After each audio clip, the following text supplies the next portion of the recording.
بسم الله الرحمن الرحيم عم يتساءلون عن النبأ العظيم الذي هم فيه مختلفون كلا سيعلمون ثم كلا سيعلمون.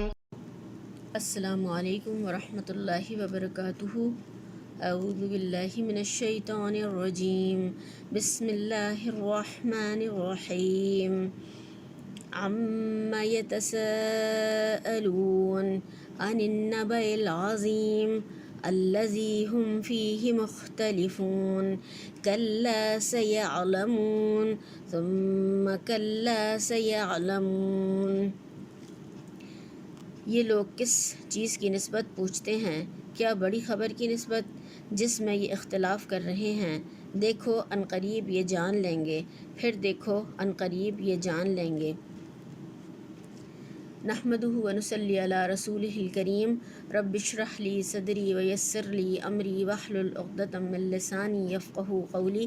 اللہم ارنا الحق حقا وارزقنا اتباعہ وارنا الباطل باطلا وارزقنا اجتنابہ. آمین یا رب العالمین.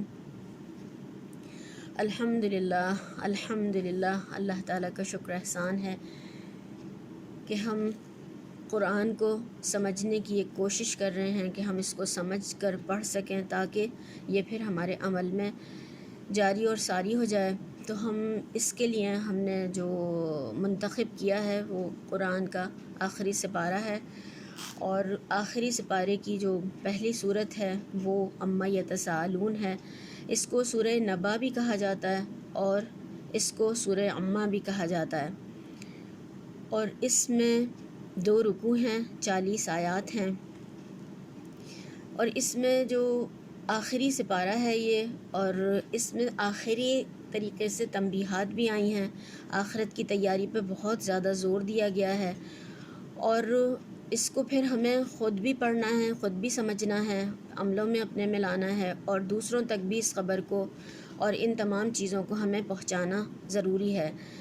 قرآن جو ہے وہ ہمارے اندر تقوی پیدا کرتا ہے، ایمان کی قوت اور طاقت پیدا کرتا ہے، اور اس کے ذریعے سے ہم دنیا میں بہتر طریقے سے زندگی گزارتے ہیں اور بہترین طور پر آخرت کی تیاری بھی کر سکتے ہیں.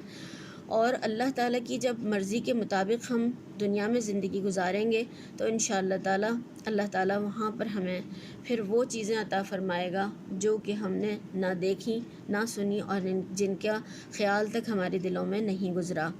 اللہ تعالیٰ کے پاس وہ انعامات پھر اپنے نیک بندوں کے لیے تیار ہیں. تو ہم دیکھتے ہیں کہ یہ سورت جو ہے بہت زیادہ پڑھی جاتی ہے، بچے بڑے سب اس کو کثرت سے حفظ کرتے ہیں، مگر ہم یہ دیکھیں کہ ہم اس کو سمجھتے کتنا ہیں. کیا قیامت کی اس خبر کو ہم سنجیدگی سے لیتے ہیں؟ اگر کہیں ہمیں کوئی خبر بتائی جائے کہ کہیں زلزلہ آیا ہے، کہیں طوفان آیا ہے، یا کوئی اور کوئی حادثہ ہو گیا ہے، کوئی اور اس طریقے کا معاملہ ہوا ہے کہیں پر، تو ہم دیکھیں اس خبر کو ہم لائٹ نہیں لیتے ہیں، بلکہ ہم الرٹ ہو جاتے ہیں، اور یہ نہیں ہوتا کہ ہم خبر پڑھ کے سو جائیں. تو یہاں پر اللہ تعالیٰ نے جو سب سے بڑی خبر ہے اس خبر کے بارے میں ہمیں بتایا. اور نبا جو ہے یہاں پر جو اس میں آیا ہے، پہلے تو سب سے پہلے اللہ تعالیٰ نے ہمیں بتایا کہ یہ جو ہے کس چیز کے بارے میں ڈسکس کر رہے ہیں، کس چیز کے نسبت سوال کر رہے ہیں، اور وہ کیا چیز ہے. اور سوال جو ان کے ہیں ان کو اللہ تعالیٰ نے یہاں پر ہمیں دہرا کر بتایا نہیں، بلکہ اشارہ کر دیا، سمجھنے والے سمجھ گئے. اور پھر اللہ تعالیٰ نے جو آگے اس کے دلائل دیے ہیں ان کو بھی ہم دیکھیں گے، اور سوال کی اہمیت بھی کہ سوال کر کے ایک طریقے سے انسان کو چوکایا جاتا ہے، آمادہ کیا جاتا ہے کہ وہ اگلی بات کو سننے کے لیے تیار ہو جائے. اور سوال اس لیے بھی پوچھا جاتا ہے، کچھ لوگ سوالات جو کرتے ہیں زیادہ وہ حجت بازی کے لیے بھی کرتے ہیں، اور کچھ اور بھی ان کا ہوتا ہے وہ مذاق اڑانے کے لیے بھی کرتے ہیں. 3 طریقے سے لوگ ہوتے ہیں جو کہ سوال کرتے ہیں، ایک حجت بازی کے لیے، ایک مذاق اڑانے کے لیے، اور ایک جو ہوتے ہیں تیسرے والے صحیح علم حاصل کرنے کے لیے. تو یہ دونوں سوال تو غلط ہیں، ایک ہی سوال صحیح ہے جو کہ انسان اپنے علم میں اضافے کے لیے اور پھر عمل کو درست کرنے کے لیے سوال کرتا ہے، ورنہ سوالات جو ہیں وہ انسان کو دین سے دور کر دیتے ہیں، غلط باتوں کی طرف مائل کر دیتے ہیں، شیطانی راستے کھول دیتے ہیں۔ تو بہت سوال کرنے سے بھی قرآن میں منع کیا گیا ہے کہ زیادہ سوال کرنے سے انسان بھٹک جاتا ہے اور بہک جاتا ہے۔ اگر وہ علم حاصل کرنے کے لیے کر رہے ہیں تو پھر اس کے لیے خیر ہے اس میں۔ جب آپ صلی اللہ علیہ وسلم نے ان کے سامنے توحید، آخرت اور رسالت کے بارے میں تمام چیزیں رکھی تو وہ اپنی محفلوں میں، اپنی مجلسوں میں ایک دوسرے سے پوچھتے تھے کہ کیا یہ واقعی حقیقت ہے؟ کیا یہ مانے جانے کی قابل بات ہے؟ اس میں کچھ سچائی بھی ہے؟ یعنی آپ صلی اللہ علیہ وسلم کی بات میں، اس قرآن میں اور اس مشرک معاشرے میں اللہ کی وحدانیت، جبکہ خانہ کعبہ میں 360 بت موجود تھے، اس وقت اللہ کی وحدانیت کا اقرار اور قیامت کی بات کہ تمہیں دوبارہ اٹھ کر اللہ تعالیٰ کے حضور حاضر ہونا ہے، حساب کتاب دینا ہے، تو آپس میں ان چیزوں کے بارے میں چہمگوئیاں کرتے رہتے تھے، ایک دوسرے سے سوالات کرتے تھے، ایک دوسرے سے پوچھتے رہتے تھے کیا یہ صحیح ہے، ماننے قابل بات ہے؟ قیامت کے بارے میں بھی اور توحید اور رسالت کے بارے میں بھی، اور آپ صلی اللہ علیہ وسلم کو بھی وہ اسی لیے انکار کر رہے تھے کہ ان کی باتیں نہیں ماننا چاہتے تھے۔ تو یہاں پر اللہ تعالیٰ نے کہا کہ یہ لوگ جو کس چیز کے نسبت، کس چیز کے بارے میں، کس چیز کے بابت یہ لوگ آپس میں سوال کر رہے ہیں اور ایک دوسرے سے بات پوچھ رہے ہیں کہ کیا یہ صحیح بات ہے؟ پھر اللہ تعالیٰ فرما رہے ہیں کیا اس بڑی خبر کے بارے میں، عن النبأ العظیم۔ نبا جو کہتے ہیں وہ عام خبر کو نہیں کہتے، خبر کو تو خبر کہا جاتا ہے، وہ عام خبر ہوتی ہے۔ نبا جو ہوتی ہے وہ اہم خبر ہوتی ہے کہ جس کا نتیجہ دور تک یعنی نکلے، اس کا نتیجہ، اس اہم خبر کو کہا جاتا ہے۔ اب دیکھیں کہ اس اہم خبر کو اگر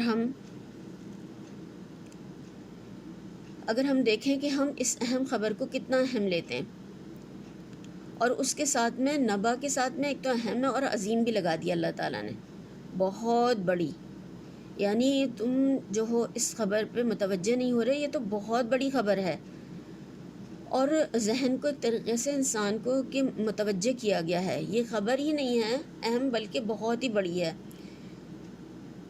یعنی اس کی اتنی زیادہ امپورٹنس ہے کہ تم خود بھی اس کو پڑھو، سمجھو، عمل کرو اور دوسروں تک بھی اس کو پہنچاؤ، ورنہ پھر جو ہے معاملات سدھر نہیں سکتے انسان کے، وہ انسان کا وہ معاملہ نہیں ہو سکتا، وہ اعمال نہیں ہو سکتے جو کہ اس کو سمجھے بغیر انسان کرتا رہتا ہے۔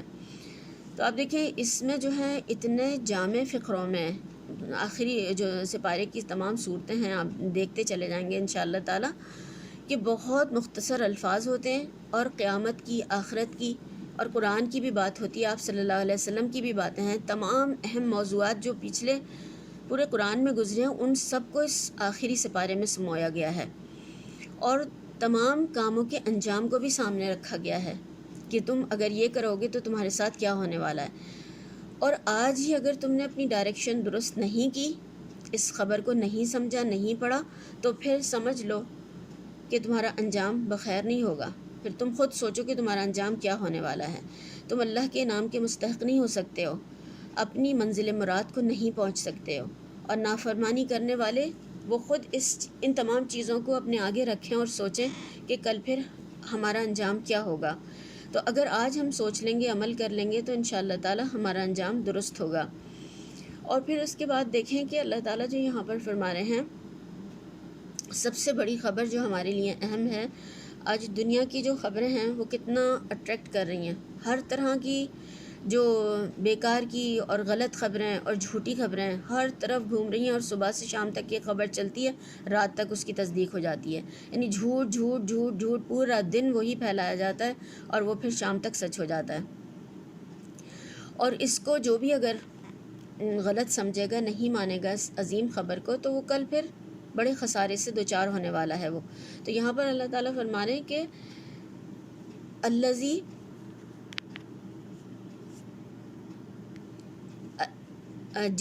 ہم فیہ مختلفون، جس میں یہ اختلاف کر رہے ہیں، یعنی ان کو ایک خبر بتائی جا رہی ہے کہ تمہارے ساتھ کیا ہونے والا ہے، مگر یہ اس کو سچ نہیں مان رہے، اس میں اختلاف کر رہے ہیں، اور کچھ لوگ تو بالکل انکار رہے تھے انکار کر رہے تھے، اور کچھ کہتے ہیں کہ یعنی کچھ جو ہے بالکل ہی انکار کر رہے تھے، اور کچھ اس کو ہلکا لائٹلی لے رہے تھے اور اس کو سمجھ نہیں رہے تھے، اور کچھ کہتے تھے کہ یہاں بھی جو کچھ ملا ہے وہاں بھی مل جائے گا جتنا اللہ نے یہاں نوازا ہے. اور یہود و نصارہ کے بھی یہ عقائد تھے کہ وہاں بھی ہمیں سب کچھ مل جائے گا. اور آج اگر ہم دیکھیں تو مسلمان بھی کچھ مختلف نہیں ہیں، وہ بھی ان کے بھی یہی خیالات ہیں کہ یا تو کوئی ہمارے بڑے بزرگ ہمیں بچا لیں گے، اور یا پھر ہمیں اللہ کے نبی صلی اللہ علیہ وسلم کی امت میں ہیں ہم، اور آپ صلی اللہ علیہ وسلم ہماری شفاعت کرا دیں گے. تو یہ جو ہے مختلف جو خیالات ہیں لوگوں کے، ان کے بارے میں مختلف جو آراء پائی جاتی ہیں. تو کچھ کہتے تھے کہ یہ جو ہوگا تمام حساب کتاب یا جو بھی کچھ ہونے والا ہے وہ سب خیال میں، خواب میں ہو جائے گا. اور ابن عباس کہتے ہیں کہ یہ کفار اپنی مجلسوں میں بیٹھ کر جب قرآن کریم نازل ہو رہا تھا، جب شروع ہوا تو وہ اپنے محفلوں میں بیٹھ کر اپنی رائے زنی کرتے تھے، اپنی اپنی رائے دیتے تھے. ان کی مختلف آراء یہ تھیں کہ کوئی کہتا تھا کہ شاعری ہے، کوئی کہتا تھا کہ کہانت ہے، کوئی کہتا تھا کہ یہ جادوگری ہے، اور درست بات تک وہ پہنچے ہی نہیں تھے. حقیقی علم نہ ہونے کی وجہ سے انسان میں اختلاف ہوتا ہے. پھر اختلاف ہوتا ہے تو کوئی کچھ کہتا ہے، کوئی کچھ کہتا ہے، کوئی کچھ کہتا ہے، اور کسی ایک بات پہ کوئی فیصلہ نہیں ہو پاتا. تو آپ دیکھیں، اب اس کو ہم اس طریقے سے سمجھ سکتے ہیں کہ ایک بچہ ہے، وہ منع کرتا رہے کہ پورا سال وہ کہتا رہے نہیں میرا ایگزام نہیں ہوگا، میرا ایگزام نہیں ہوگا، میرا ایگزام نہیں ہوگا، اور وہ کوئی اس کے لیے تیاری نہ کرے. تو آپ دیکھیں کہ اس کا پورا سال یہ کہتے رہنے سے کیا ایگزام ٹل جائے گا؟ کیا ایگزام نہیں ہوگا؟ کیا ایگزام پوسٹپون کر دیا جائے گا؟ نہیں، ایسا نہیں ہو سکتا، بلکہ وہی ناکام ہوگا، کیونکہ اس نے کوئی ایگزام کی تیاری نہیں کری.